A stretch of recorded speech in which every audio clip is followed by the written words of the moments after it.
عليكم ورحمة الله وبركاته. مرحبا بكم في قناة واش فراسك للأخبار. ليصلك كل جديد لا تنسى الإعجاب والاشتراك بالقناة.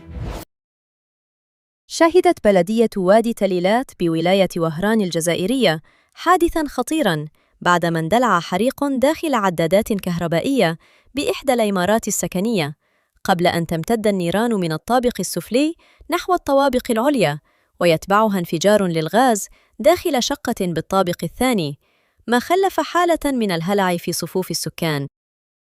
وحسب بيان لمصالح الحماية المدنية الجزائرية، فقد تدخلت فرق الإنقاذ عند 1:20:06 بعد تلقي بلاغ حول الحريق الذي امتد داخل عمارة تتكون من طابق أرضي و9 طوابق، وأدى الحادث إلى إصابة عدد من السكان بجروح متفاوتة الخطورة، من بينهم رجل يبلغ من العمر 65 سنة وطفل في 10 من عمره، حيث تم تقديم الإسعافات الأولية للمصابين قبل نقلهم إلى مستشفى وادي تليلات.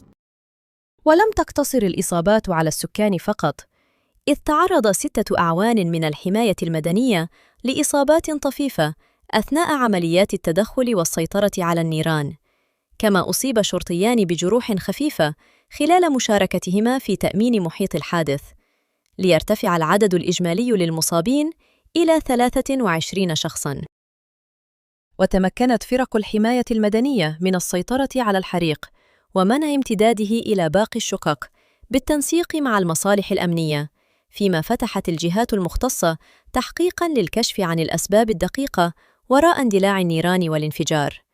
ولا تزال تفاصيل هذا الحادث تثير اهتماماً واسعاً في انتظار ما ستكشف عنه نتائج التحقيقات الرسمية. يصلك كل جديد، لا تنسوا الإعجاب والاشتراك بالقناة.